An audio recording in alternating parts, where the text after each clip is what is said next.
मैं एडवोकेट दीपशिका आज आपके सामने फिर से लेके आ रही हूँ एक नया वीडियो, जिसमें हम बात करेंगे आर्बिट्रेशन प्रोसेस की। बैंक आर्बिट्रेशन क्यों कराता है और क्या क्या रीज़न रहते हैं कराने के, और क्या ऐसे रीज़न हैं कि हम इन आर्बिट्रेशन प्रोसेस को आगे रोक सकते हैं, क्या क्या रीज़न से रोक सकते हैं। तो यही मैं आपको बताऊंगी इस वीडियो में। अब बात करते हैं कि आर्बिट्रेशन होता क्या है। आर्बिट्रेशन, जब आपके पास आर्बिट्रेशन का नोटिस आता है तो हमारे पास हम हमेशा ये सोचते हैं कि यार आर्बिट्रेशन का अब नोटिस आ गया है, अब क्या करें, कहीं हमारे पर कोई दिक्कत ना हो जाए। तो बहुत से लोग हैं जो डर जाते हैं। अब डरने की बात तो है कि भाई आर्बिट्रेशन का नोटिस आया है तो आपको पता ही नहीं है कि हम कर क्या सकते हैं, तो डर तो लगता ही है। तो मैं आज यही डर आपके अंदर से निकालने के लिए आई हूँ कि डरने की ज़रूरत नहीं है अगर आपके पास आर्बिट्रेशन का नोटिस आता है। अब आर्बिट्रेशन का नोटिस बैंक भेजता क्यों है वो हम जान लेते हैं।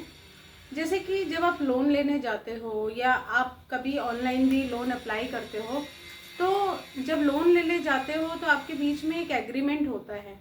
अब वो एग्रीमेंट जब होता है लोन का, तो वो एक रिटर्न में भी हो सकता है, और आपका जब आप ऑनलाइन लेते हो तो आप जनरली जब एप्लीकेशन में टिक टिक करते हो तो तभी भी वो एग्रीमेंट कंप्लीट होता है। अब आर्बिट्रेशन का जो क्लॉज है वो कैसे आता है वो मैं बताती हूँ। जब एग्रीमेंट के अंदर आर्बिट्रेशन का एग्रीमेंट होता है तभी वो क्लॉज आता है, और इसी क्लॉज के चलते ही बैंक आपके पास आर्बिट्रेशन का नोटिस भेजती है। ठीक है, बात कर ली हमने कि आर्बिट्रेशन एग्रीमेंट क्या होता है। अब आप जब लोन लेते हो और बैंक ईएमआई डिफ़ॉल्ट होने के बाद जब आपका अकाउंट एनपीए हो जाता है, उसके बाद ही ये सारी प्रोसीडिंग करता है। तो सबसे पहले तो वो कोशिश करता है कि अपने एडवोकेट के द्वारा लीगल नोटिस भेजता है। इसके अलावा वो और भी रिकॉल नोटिस भेजेगा, आपके पास डिमांड नोटिस भेजेगा, जिसमें आपके जो लोन की पेनल्टी है, जो भी ओवरड्यू है, उसे चुकाने के लिए आपको बोला जाता है कि आप जल्द से जल्द इस टाइम तक इतना इतना अमाउंट पे कर दो। बट अब मैं बात करूँगी कि हम लोन लेते क्यों हैं। अब अगर हम लोन लेने की जो रीज़न होता है वो यही होता है कि हम फाइनेंशियली स्ट्रांग नहीं होते हैं या फाइनेंशियली हमें इश्यूज होते हैं, जिसके चलते हमें लोन लेना पड़ता है। और बहुत से ऐसे लोग हैं जो टाइमली ईएमआई पे करते हैं। कई बार ऐसी कंडीशंस आ जाती हैं जहाँ पे ईएमआई पे नहीं कर पाते और ईएमआई डिफ़ॉल्ट हो जाता है। तो उस कंडीशन में बैंक हो या क्रेडिट कार्ड वाले हो या आपके जो भी ऑनलाइन एप्लीकेशन जो जहाँ से लोन आप लेते हैं, वो बहुत इंटरेस्ट लगा करके और बहुत आपकी पेनल्टीज़ लगा करके जो आपका अमाउंट है उसको इतना ज़्यादा बड़ा कर देते हैं कि आप खुद समझ नहीं पाते कि अब इस कंडीशन में मैं क्या करूं, कितना अमाउंट मैं पे करूं, क्या मैं पे करने की स्थिति में हूं या नहीं हूं। तो जब आप पे करने की स्थिति में नहीं होते हो तभी ये प्रॉब्लम अराइज होती है, तभी आप डिफ़ॉल्ट करते हो, तभी आपका अकाउंट आपका एनपीए होता है।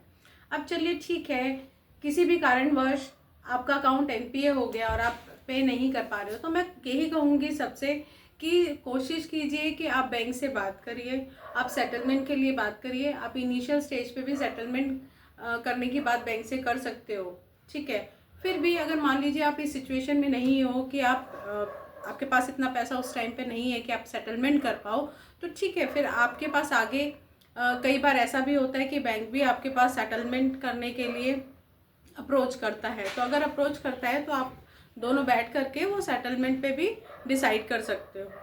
इन केस अब बात करते हैं हम आर्बिट्रेशन का जब नोटिस आ जाता है।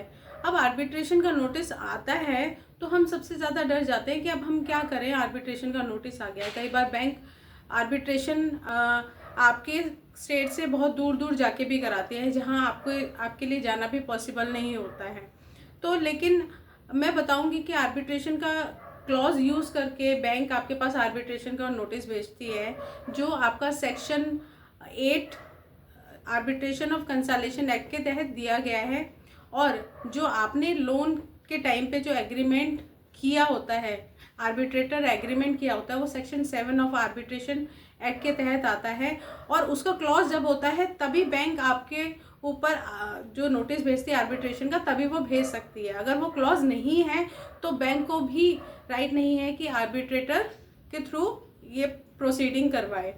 तो जब आर्बिट्रेशन का नोटिस हो जाता है तो आप क्या कर सकते हैं, आप क्या स्टेप्स फॉलो कर सकते हैं, या आपके पास क्या राइट होता है कि हम अब क्या करें।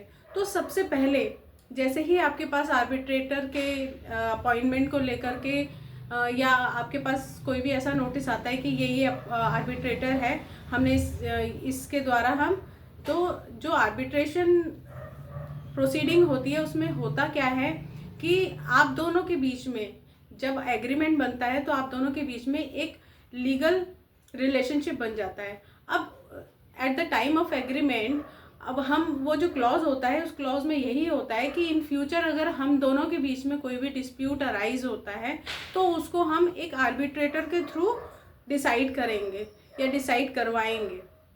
तो आप दोनों उस चीज़ के लिए एग्री होते हो तभी इस क्लॉज को यूज़ किया जाता है।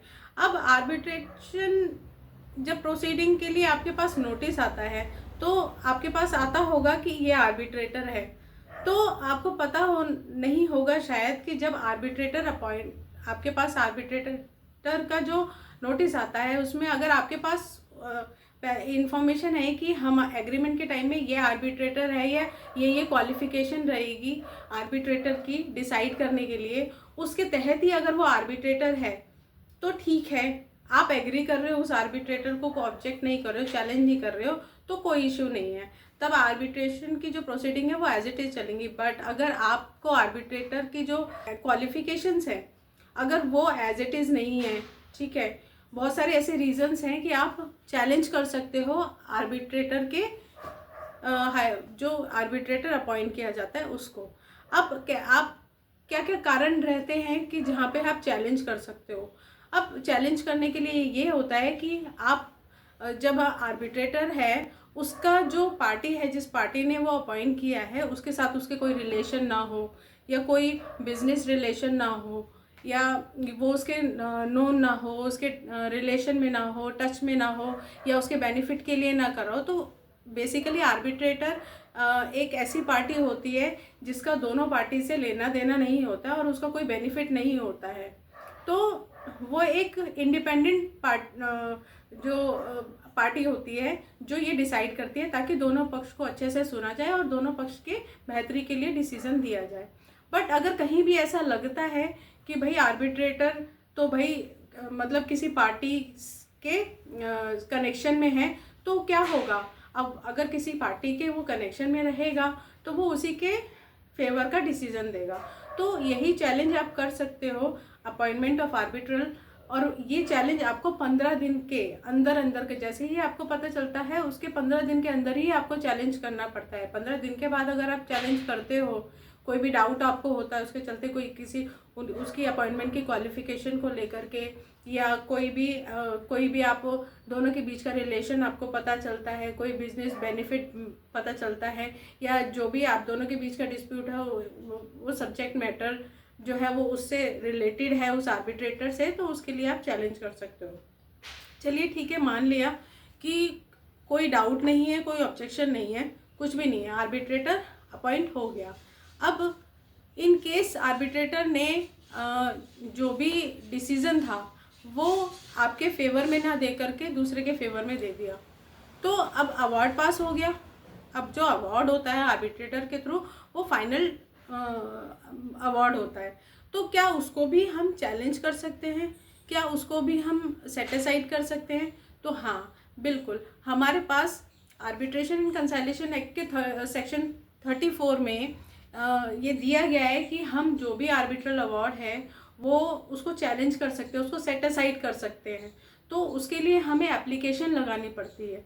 अब हम जो भी अवार्ड पास हुआ है उसको सेट असाइड करने की एप्लीकेशन लगाएंगे, लेकिन क्या लगाने के लिए हमें एक कोई टाइम ड्यूरेशन भी होता है? हाँ, हमें ये जो एप्लीकेशन है वो 3 मंथ्स के अंदर अंदर हमें लगानी पड़ती है। और अगर उन 3 महीने के अंदर हम जैसे ही अवार्ड पास हो जाता है, अवार्ड पास होने के 3 महीने का टाइम होता है जिसके अंदर हम वो एप्लीकेशन लगाते हैं। अगर वो टाइम निकल जाता है तो हम जो भी अवार्ड पास हुआ है उसको सेट असाइड नहीं करा सकते, उसको चैलेंज नहीं कर सकते।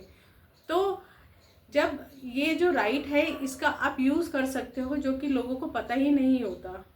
EMI डिफ़ॉल्ट हो जाती है, ठीक है, आप पे भी करना चाहते हो, आप सेटल भी करना चाहते हो। ऐसा नहीं है कि आप वहाँ पे जाके भी सेटलमेंट नहीं कर सकते, वहाँ पे भी आप सेटलमेंट के लिए बैंक को अप्रोच कर सकते हो। तो ये जो सेक्शंस या ये जो राइट्स हैं मैं आपको इसलिए बता रही हूँ कि इसमें टाइम ड्यूरेशन होता है, और वो टाइम ड्यूरेशन अगर निकलता है तो कहीं ना कहीं आपको प्रॉब्लम फेस करनी पड़ती है। क्या मान लीजिए कि आपने सेट असाइड की एप्लीकेशन लगाई है, इधर अवार्ड भी पास हो चुका है, तो बैंक भी भाई बैंक के फेवर में हुआ है, तो बैंक क्या करता है, बैंक जाता है, कोशिश करता है कि जल्दी से जल्दी जो भी उसके फेवर में अवार्ड हुआ है उसको आगे एनफोर्समेंट करे अपने अवार्ड को, और जो भी उसके रिकवरी है उसको आपसे कर ले। लेकिन अब यहाँ आपने सेट असाइड की एप्लीकेशन लगा रखी है और वहाँ वो आप आगे की प्रोसीडिंग कर रहे हैं, तो क्या हम ऐसा कुछ कर सकते हैं यहाँ पे कि जो वो प्रोसीडिंग है उसे रोका जाए, ताकि हमारे जो वो आगे बैंक जो है वो आगे हमें परेशान ना करे या हमारे लिए। तो उसके लिए भी हमें एक एप्लीकेशन लगानी पड़ती है। तो जब हमें स्टे लेना पड़ता है उस क्या प्रोसीडिंग के लिए, तो जब हम स्टे लेने के लिए भी हमें एप्लीकेशन लगानी पड़ती है। तो जब आपने सेट असाइड की एप्लीकेशन लगाना ही काफ़ी नहीं होता, उस ऑर्डर को आगे प्रोसीड करने के लिए भी आपको एक स्टे लेना पड़ता है, ताकि बैंक आगे रिकवरी करने के लिए आगे की कार्रवाई ना करे। तो कोर्ट क्या करता है कि वो आपका स्टे लगा देता है, और जब तक आपकी सेट असाइड की एप्लीकेशन डिसाइड नहीं हो जाती तब तक वो आगे बैंक कोई कार्रवाई नहीं करता है। तो ये कुछ ऐसे राइट्स हैं जो आपको दिए गए हैं। इन केस अगर आर्बिट्रेशन का आपके पास नोटिस आता है तो आप यूज़ कर सकते हैं। अब चलिए ठीक है, मान लिया कि सेट असाइड की एप्लीकेशन लगा दी और उसके बाद भी अब वो आपके फेवर में नहीं हुई, तो भी आप कुछ कर सकते हो बिल्कुल। अब आप क्या है कि अब आपको इसके जो भी आपके डिसीजन हुआ है वो अगर आपके फेवर में नहीं हुआ है तो उसको आप अपील भी कर सकते हो। और अपील करने के लिए आर्बिट्रेशन ऑफ कंसोलिडेशन एक्ट में सेक्शन 37 के तहत आप अपील करने का राइट भी रखते हो। तो मैं यही कहूँगी कि ये जितने भी राइट्स हैं आप इनका यूज़ करें। जब भी आपके पास आर्बिट्रेशन के लिए आपके पास नोटिस आता है तो सबसे पहले आप ऑब्जेक्शन फाइल करिए। 15 दिन के अंदर अंदर अगर आप ऑब्जेक्शन फाइल करते हो, फिर आप 30 डेज, मान लीजिए आप अवार्ड सेट असाइड करने के लिए 30 डेज 3 मंथ्स का जो टाइम होता है अवार्ड पास होने के बाद, वो आप कर सकते हो। विदिन 3 मंथ्स आप एप्लीकेशन लगा सकते हो सेट असाइड करने की। अगर ठीक है, अगर आप जो आगे की प्रोसीडिंग है उसके लिए सेक्शन आप जो आप स्टे के लिए वो भी एप्लीकेशन लगा सकते हो। आपने सेक्शन 34 लगाई दी है और स्टे करने के लिए भी लगाई दी है।